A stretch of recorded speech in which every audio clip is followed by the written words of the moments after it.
Society 13 Podcast Network. Redefining podcasts. Do you like to listen?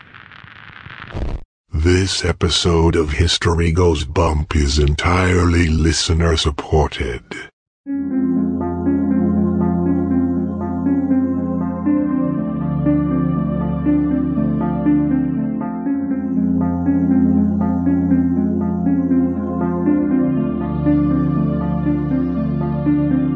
History tells the story of the world and of our lives.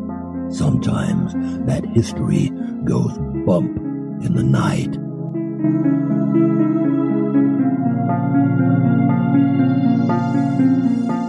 Broadcasting from the center of Oddity and the supernatural in Central Florida, it's the History Goes Bump podcast.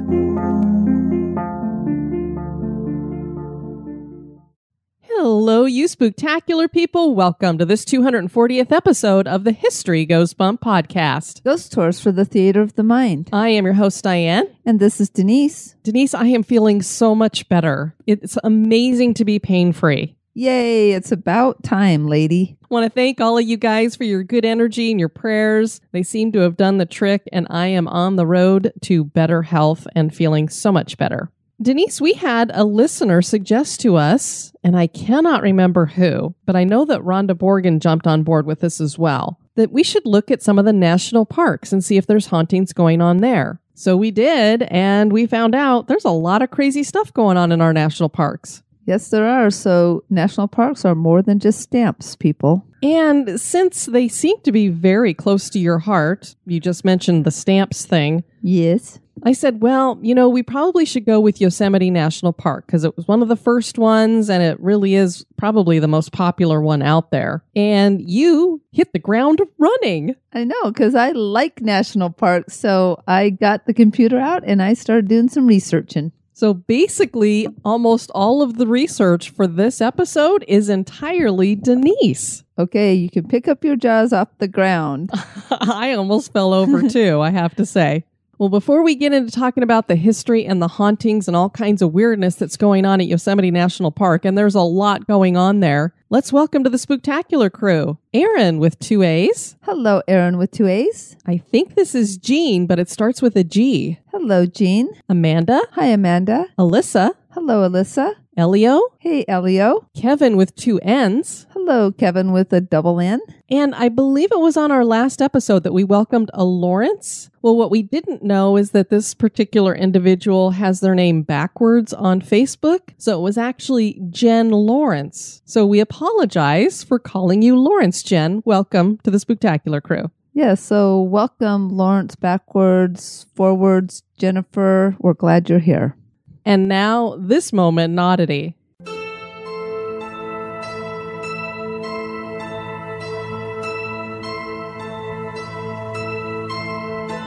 The deadliest sniper in world history was a Finnish man named Simo Hava. He racked up his unbelievable record of 505 kills during the Winter War. World War II had just broken out when the Soviet Union invaded Finland. The Finnish people were not about to go quietly, and they put up a fierce fight that lasted 3.5 months. Simo dealt the Soviets a heavy blow with his prowess as a sniper. The Soviets were soon calling him Belaya Smrt, which translates to White Death.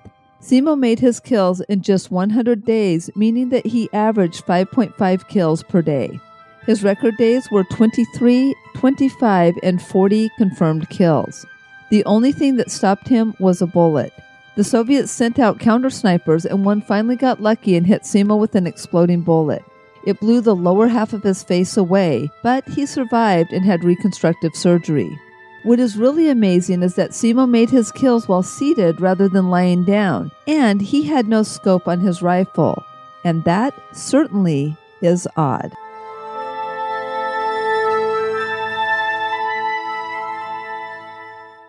This history podcast is haunted. And now, this month in history.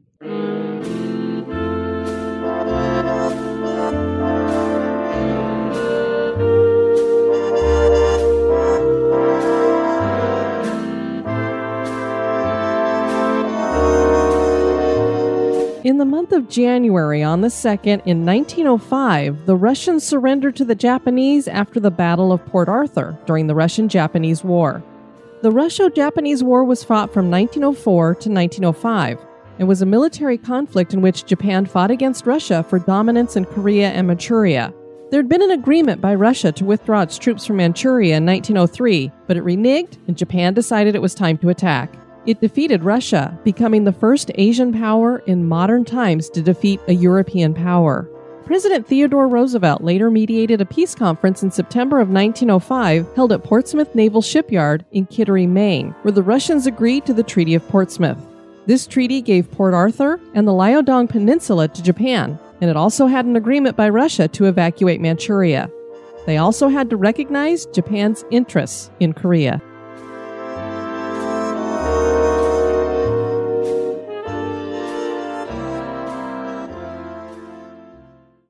In the United States, there are 59 separate natural protected areas known as national parks. The Department of the Interior oversees these parks under the National Park Service, and each area has been dedicated by an act of Congress. The effort to set aside these areas was initiated to prevent the expanding population from destroying distinct natural areas so they could be preserved for future generations. Yosemite National Park was one of the first parks designated for special protection. The park covers an area of 747,956 acres in the western Sierra Nevada of Northern California. It was designated as a World Heritage Site in 1984. Known for its granite cliffs, waterfalls, giant sequoia groves, lakes, mountains, and glaciers, it is the source of not only beauty, but of an amazing history and great stories, including those of curses, cryptids, and ghosts. Join us as we explore the history and hauntings of Yosemite National Park. Wow, this seems to cover it all, Denise. Curses, cryptids, and ghosts. You're going after everything that we love here. Absolutely, but it's all there, so you can't leave it out. And I'm super excited because we are planning our 2019 trip to Northern California, so we will actually get to visit Yosemite in person. And get your big fat stamp. Yes, and then I can put it on and say, look, Heather, look, Tammy, and any of you others who have jumped on to the National Park passport books. The California Gold Rush of 1849 brought thousands of miners to the Sierra Nevada. Many miners were ruthless in their search for gold, and thousands of the native people were killed or died of starvation.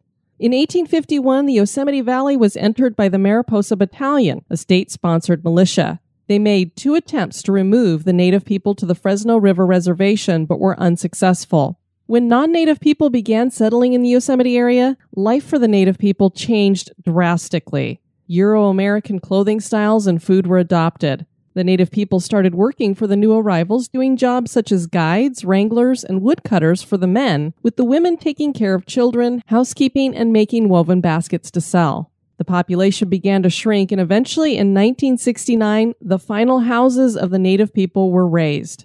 Today, many of the descendants of Yosemite's native people live both nearby and scattered throughout the world. Yosemite was central to the development of the national park system. Galen Clark and others lobbied to protect Yosemite Valley from development. This led to President Abraham Lincoln signing the Yosemite Grant in 1864. Later, John Muir, who was a naturalist and environmental activist, led a successful movement to establish a larger national park that included not just the valley, but the surrounding mountains and forests as well. The area was called Ahwahnee, Big Mouth, by the indigenous people, who called themselves the Ahwahnee-Chee. Muir had been born in Scotland and immigrated to America with his family when he was a child. He loved nature and studied botany in college. It was after an accident caused him to go temporarily blind that he dedicated himself to nature and walked from Indiana to Florida, sketching the terrain as he went. He wrote articles and essays, and his efforts eventually not only led to the creation of Yosemite, but also the Grand Canyon and Sequoia National Parks. That's super cool, and we are very grateful to him because I absolutely love our national parks. And while you were reading that, Denise, I got to thinking about the American Adventure over in Epcot. Mm-hmm. They have the show there that they do. And I always picture that scene where it's John Muir and Teddy Roosevelt standing up on some rocks in the Yosemite Valley talking about forming the national park system and preserving all of that land out there. I know, it's super cool. Another group that had a huge impact on Yosemite were the Buffalo Soldiers. They were among the first park rangers, especially in the backcountry. I had no idea, Denise. I know, isn't that cool? That's really neat. The Buffalo Soldiers were formed shortly after the Civil War when African American Army regiments were dispatched westward to fight in the Indian Wars. They were given the name Buffalo Soldiers by the Cheyenne and other Plains tribes who saw a resemblance between their short curly hair to that of the hair between the horns on a buffalo. And I had no idea that's why they were called that. Yeah, so it's kind of, but I mean, a lot of times it's just what people see through their sight, and they're like, oh, curly dark hair, and buffaloes have curly dark hair, so sure. They're Buffalo Soldiers now.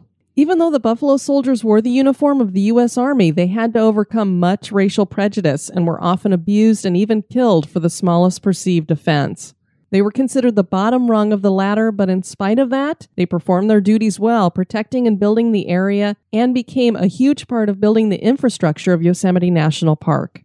They just amaze me because a lot of times, especially in today's day, if somebody even says things cross-eyed, we're just like, that's it, we quit. But in spite of all of that, they just kept at what they were doing. And because of them, a lot of that was built up. So I just really thought that was a great story. Women also played a crucial role in the development of the park. In the 1800s, women were expected to play a traditional role in the family and the home. And as the gold rush drew people to California in the late 1800s, pioneering women found ways to broaden traditional roles. The advent of bloomers allowed women to participate in outdoor pursuits, while women writing about their adventures in the West inspired the imagination of others. Some women expanded traditional roles because of an adventurous spirit, while others branched out from the necessity of supporting the family. In the West, women's domestic skills sometimes became the basis for profitable business. The early women became Yosemite's concessionaires, adventurers, rangers, naturalists, cultural demonstrators, and artists that helped expand women's roles. I just love all of the information here about Yosemite and all the different various variety of groups that built this park. Yeah, that was the neatest thing when I was researching it, because I was expecting to find the history of like the land and all of this, but a lot of the things, especially on the national park site, was about the people, because Yosemite was really created from all the people that contributed to it. It was just really neat to read about all their stories and how each one brought themselves to the development of this beautiful place. And that women were allowed to take over all of those positions. Yeah, I believe the first female ranger was, well, it would make sense, but the first female park ranger was at Yosemite as well. Neat. And thank God for bloomers, because I am not a dress girl. Nope, so you can wear bloomers, my dear. Well, as we've pointed out, clearly the shaping of Yosemite is thanks to a wide variety of people from all walks of life, which is really symbolic of a national park that is such a tapestry of different wild areas. Whenever I think of Yosemite, Denise, I always think of climbing, because there's all of those sheer granite cliffs and everything, and you always see people climbing on them. Oh, yeah. The hiking and climbing and the challenges of a lot of those hikes are pretty famous even around the world. A lot of these wild areas include vast wilderness areas, waterfalls, deep valleys, lush meadows, and of course those ancient giant sequoias, which I can't wait to see in person. I lived in California for the first 6 years of my life, and I've never seen a sequoia, I don't think. No, and you haven't been to Northern California either, so next year will be a super treat for Miss Diane. And the park offers a variety of things to do to get people closer to nature. Yosemite is one of the most popular parks and is very crowded during peak season, with visitors all seeking to write their story of adventure. There are many stories from the park that are of a different nature as well.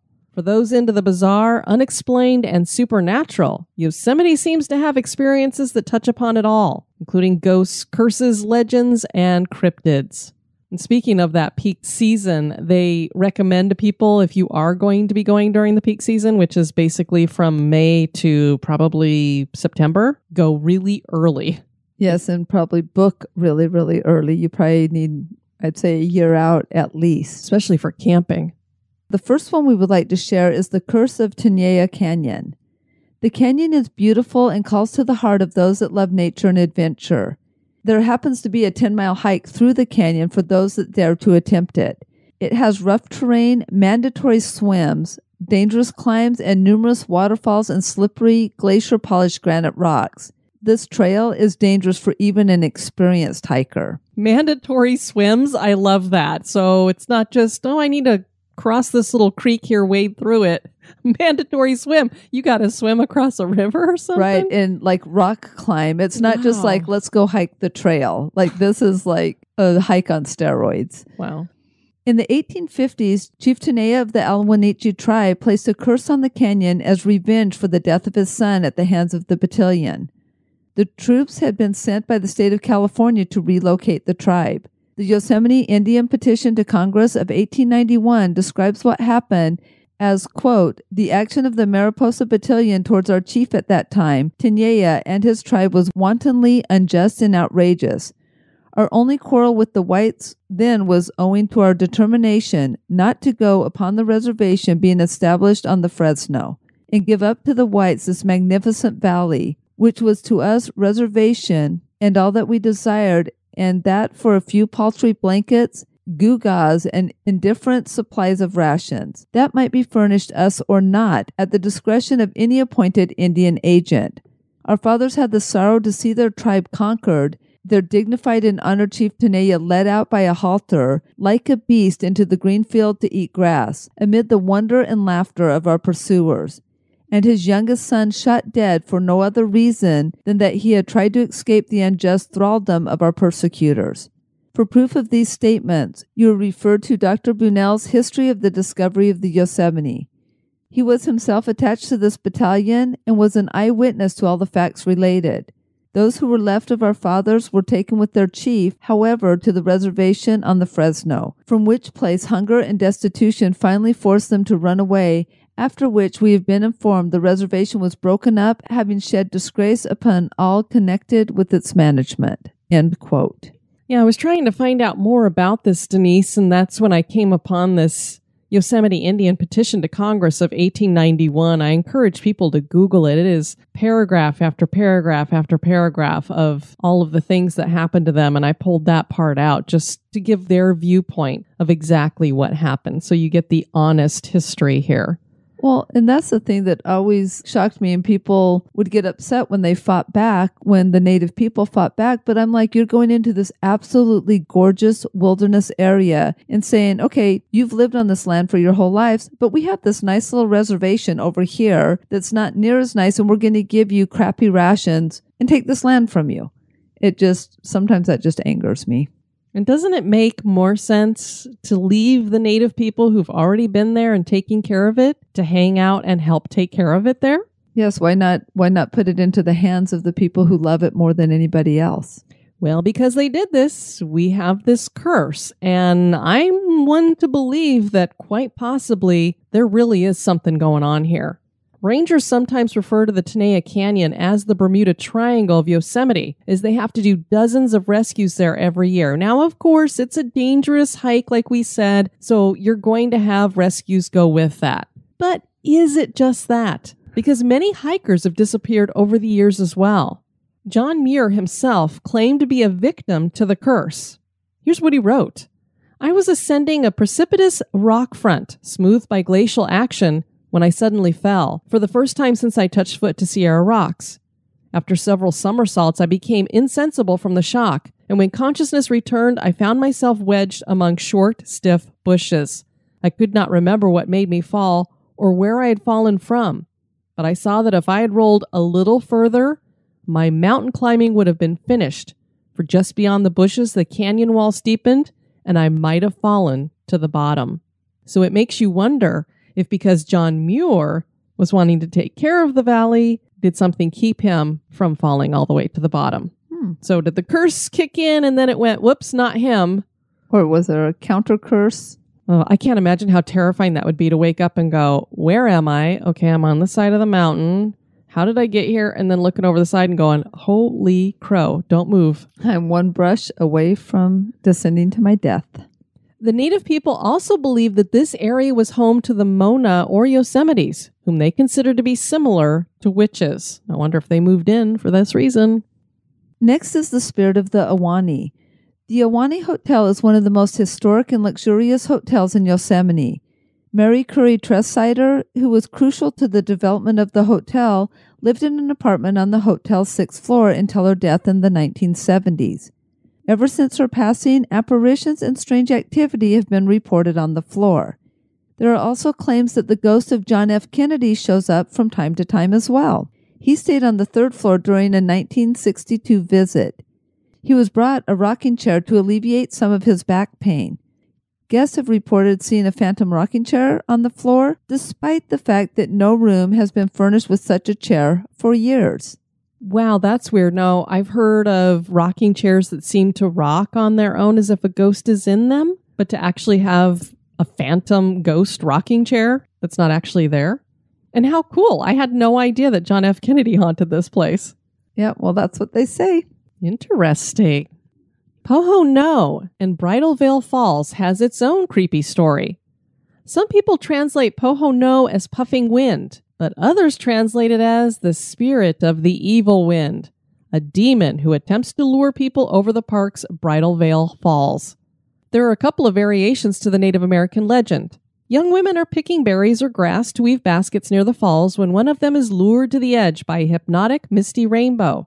The wind comes and attempts to pull her off the falls. The other version is that the Poho No lures young women to the falls and all the way over the edge. The chief of the tribe warns the tribe to never approach the falls or they will be lured to their death by Poho No. As legend has it, no son or daughter of the Awahini have ever gone over the falls, but it has not protected other people from being lured to their death by the spirit. Wonder how many people have died going over Bridal Veil Falls. I don't know, but I know that there are some in the 2000s that have gone over. So this isn't just ancient time. So this is, right up to our current time. Interesting. The ghost of Grouse Lake goes back to the first park ranger. In 1857, he experienced a wailing sound coming from Grouse Lake. It sounded like a puppy in distress. He reported it to the local tribe, who warned him not to go into the lake or to the edge. The story goes that there was a young boy from their tribe who drowned in the lake. He lures his victims to the water's edge with his cries and then pulls them into the lake to drown them. Yikes. The immense wilderness of Yosemite National Park makes it a perfect place for cryptids. There have been dozens of sightings of Bigfoot across the park and surrounding areas, which makes sense. It's pretty dense in there. There have also been reports of night crawlers, and we aren't talking about the ones you use for bait. No, we're not. They look like a walking pair of pants. That is bizarre. Yeah, so I don't know if it's just like a little tiny body on the pants, because the only description I could get is it looks like pants walking. So it's like just legs, no upper torso. Huh. The local tribe believes them to be aliens. There are images of them in statues and totem poles that confirm the beings have been here for a long time. So this is something they've been seeing and actually created images of. Yes, to keep like the written, recorded history of them. I wonder where they got the name night crawlers from. Wow, how bizarre. And interesting that they consider them to be aliens because, I don't know, you don't necessarily think of aliens. Usually they would think, well, they're gods or something. Is Yosemite National Park just a beautiful wilderness area for people to come and enjoy nature? Are the legends and stories just made up as warnings from the native people to keep their young people in line? Are the spirits of the people who love the park still here in the afterlife? Is Yosemite National Park haunted? That is for you to decide. Well, definitely on the list. That's one of the national parks I have not been to. So looking forward to visiting that one. Yes, I am as well. It's going to be really cool to go up and see it. And I'm looking forward to looking at some of these other national parks and finding out what kind of creepy stuff is going on in them. We'll have to see which one we do next. Yes, I'm already on it. My imagination is going. Well, of course, I need to find the ones that are haunted, but I'm on that one. We'd love to have you guys check out our website at historygoesbump.com. And Denise, if people want to send us some feedback, where can they do that? They can do that at historygoesbump@gmail.com. We got an email from Rick. He said, just been listening to HGB 239 concerning the Napoleonic era spy who mysteriously disappeared. There's a science fiction story based on this incident called He Walked Around the Horses by H. Beam Piper, published in 1948. Don't know if the text is available online, but an audio file is available at LibriVox. So isn't that interesting that we had that moment in Oddity and there was actually a story written about it? That's really cool. So thank you for letting us know that. And I love that it's titled He Walked Around the Horses because that's exactly how they described it. He walked around the horses and was just gone. And Bentley sent us an email. Howdy. Hey, I listened to the Keith Albee podcast. I grew up in Huntington, West Virginia, and I love the Keith Albee. There is nothing that I have seen that's even close to how cool the theater is. And I've been in a few theaters, including some Art Deco. I had a friend who used to manage the theater during the 80s. There are catacombs that you can enter in several places in downtown Huntington. I've been in them, and the catacombs are really just hallways with rooms filled with old fold-up chairs and lots of dust. Nothing really spectacular about the catacombs. As far as ghosts, I personally have never heard of the hauntings, and I spent a lot of after hours in the theater playing laser tag and other high school types of silliness. Lee Dunphy is my friend who manages the theater, and I am fond of Liza Caldwell, who helps with the renovation. Thanks bunches for your podcast. Many hugs. That's hugs with a Z. Hugs. Well, we were wondering about tunnels. Apparently there's catacombs. Yeah, so he said that they're not so exciting because at first when I saw catacombs in the email, I'm like, whoa, because I'm thinking of like the Paris catacombs. And I'm like, oh, this is cool. We're going to West Virginia. And so now we can wait a little bit on folding chairs, but I still want to go. Well, this reminds me a lot of true crime podcasters went to CrimeCon last year, and Mike Brown of Pleasing Terrors was there, and he put together this thing where they went down into the catacombs that are in Indianapolis, Indiana. And it was kind of a similar thing, I think. It was like, well, it's kind of an underground area, not as exciting as it sounds. Then we got a message from Ashley. Hi, I recently started your podcast and I'm barely at episode 22. I know it was so long ago, but I wanted to add a few things that you mentioned early on in your podcast. In episode 15, you mentioned St. Augustine was the oldest city in North America. That's actually false. The oldest continuously occupied city to this day is Acoma Sky City in Acoma, New Mexico. The Acoma Pueblo have lived there since 1150 AD, so I hope St. Augustine would rather say the oldest European established city in North America. And that's a great point that she makes there. We should specify when we talk about St. Augustine that, of course, it is the first city when you're looking at European settlement. Obviously, it's kind of the same thing. I'd written her back. It said it's very similar to when they say that Christopher Columbus discovered America, or now that's been thrown out the window and it's the Vikings discovered America or whatever. How do you discover a place where there's people already living? It means it's been discovered before you. So very similar to that. Right. Also, in your episode 22, you mentioned the Octagon Hall was one of the very few structures made in an octagon. This was the house that was built that way. Well, actually, my tribe, Navajo Nation, traditional homes were octagons. They're called hogans. It wasn't until recently that my people transitioned to square homes, although many still live in our traditional homes made of mud and wood. And a little bit more information on the hogan. We build it in hexagons or octagons. Interesting. I guess, do we want to have one more extra wall? Well, it depends on how many pictures you have to hang up. That's probably it. It depends on the feng shui of the day. Our culture has many origin stories, even for just the hogan. Just a little tidbit for you guys. Navajo culture is matriarchal. So the hogan or home is very important because the woman is the root of the home. Pretty cool. Oh, that is super cool. So thank you for sharing those things. Yeah, we definitely appreciate that. Well, Miss Event Planner over there, we have an event that if people want to join us for on January 8th, which has already happened, it would have been on Monday, registration opened for the Haunted America Conference. Yes, and this conference is a lot of fun. This will be our third year going, and each year it seems like we get more listeners joining up with us. So we would love to have you join us in the most haunted small town in America, and that is going to be on June 22nd and 23rd in Alton, Illinois. And so generally you fly into St. Louis. It's about a half an hour. St. Louis Lambert International Airport is about a half an hour from Alton. So it's a great little town, great stories, great haunts. And the conference is lined up to have a lot of amazing speakers this year. So it's put on by Troy Taylor and his group. I know some people are already joining. They've already said, yes, they're coming. But I hope a lot more of you can come and meet up with us in Alton. They do after-hours events, and we always try to do the Saturday after-hour event together. The last 2 years, we did the Alton Ghost Tour. We decided we wanted to change it up this year, so we are doing the Ghosts of the Great River Road Dinner Tour. This fills up very fast, so if you're going to go, make that decision quickly and reserve that as well if you want to be on that with us. Otherwise, sign up for the Alton Hauntings Walking Tour. Luke hosts it. He is excellent, and it is a really good tour. It's just we've already done it twice in a row, so we wanted to do something kind of different this year. Yeah, that tour is really, really great.